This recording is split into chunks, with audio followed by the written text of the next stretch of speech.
We're back here on Jones and Company, and we are speaking with Mr. Reynard Rigby, who has developed a book called A Blueprint for the Future of the Bahamas. And just let me commend you, Mr. Rigby, as one of the future leaders of the Bahamas for coming up with this, even though Godfrey and I will be nitpicking and be no, absolutely. That's a part of the process. Critical of certain issues, but I think you should be commended for this effort. Thank you. Godfrey? Mr. Rigby, I am John Bahamian. Yes. I've read this. Yes. I have some views. Yes. How do I? Yeah. We are in the beginning stage of designing a very interactive website, which will allow people not only to download the blueprint, but to share their views, for instance, on education, on all of the topical issues, and to have this chatter going on the website from persons who log on, and hopefully at the end of the day, once that process is over, and it's difficult to say when the process will come to an end. My thought was to put together a charter for the future, which speaks to the collective input of people. But who would distill these notions and ideas which come out of the people?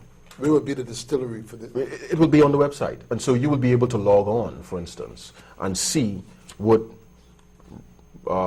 Jane Brown said, or what Rex. But I mean, Smith how said. will the conclusions be drawn? The conclusions obviously will be drawn by a group of people that I hopefully will pool together, and we will objectively look at each comment made, and come up hopefully with a general consensus as to what we think that particular individual is saying, and hopefully at the end of the day that we'll be able to find on a particular issue that there's a general consensus. So this is a mechanism. This is a mechanism. This is only a mechanism to engage a discussion, to begin the discussion. So rather than saying to the Bahamian people, listen, we should be talking about ideas. Well, how do you start that national? How do you start that national? How does this right? blueprint for the future pull us out of the 20th century? I'm not even talking about the 21st century that we are in now.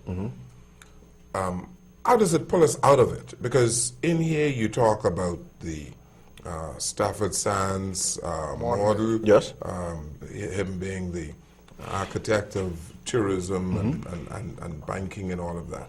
How does this blueprint pull us out of that 20th century mold that the Bahamas has been operating in?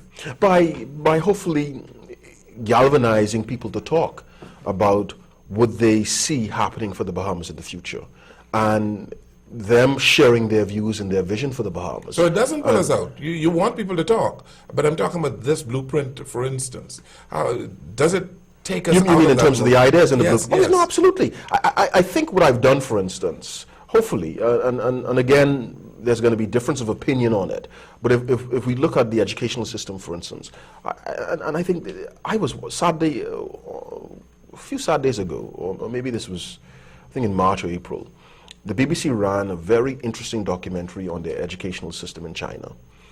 And I was glued to the television watching this, and it was so fascinating to see that how they approach the, education in China. Here were their young children, perhaps under the age of 5 or just about 5, coming into school for the first time, and they were selecting the best students out of the rural areas, taking them from their parents, bringing them into a township, into a school environment where they slept and they went to school. And then they also showed teenagers, and you saw it. And they were in university, and there was a darkness outside the room.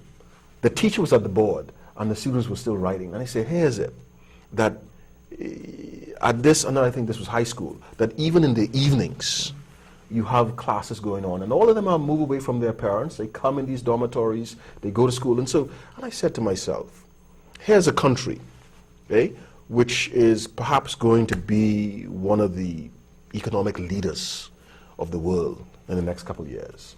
And even though they have their challenges with education and social advancement, they recognize that in order to maintain at the level they are and to expand and grow, that they have to continue to invest in education, investing in the Yeah. future of their country. I asked you. and so I asked you how this brings us out of the 20th century. By- and the next question I have for you is this, Mr. Rigby, because most Bahamians operate as if we were Americans. yes, We behave that's true. as Americans. How does a blueprint, or what should be in a blueprint that truly Bahamianizes the Bahamas, because we are Americanized sometimes beyond our wildest. That's true. No, I think it goes back to I think how I started, talking about those traditional values which led us. We were a poor country. Okay? And when one looks at the successes we have, I think we have lost those traditional values which guided us as a people, which defined us as Bahamians, which led us into the days of prosperity. And somehow we have to, as a community of people, we have to recognize that, and we have to get back to those traditional values. You think we became too prosperous too quickly? No, I think that we have allowed the prosperity to get our heads. to sort of take us off a track, recognizing that who we are and what we were. And what was that? What should that track? What should that have been? Now, clearly, we are in terms of the success that we've achieved. We did all of the right things, but perhaps we did some wrong things along the way. But we are not now being driven, I think, by a clear sense of what we hope to achieve in the country. Although I wasn't born in Isn't that so? 1967. We've been an ad hoc kind of operation. Yeah, I think so. But I always say, just reading the history books around the PLP's victory on the 10th of January, that the jubilance that people felt, I think, not was simply because this was the first black government. I don't think it was that simple. I think the jubilance was because people understood the vision that was laid out.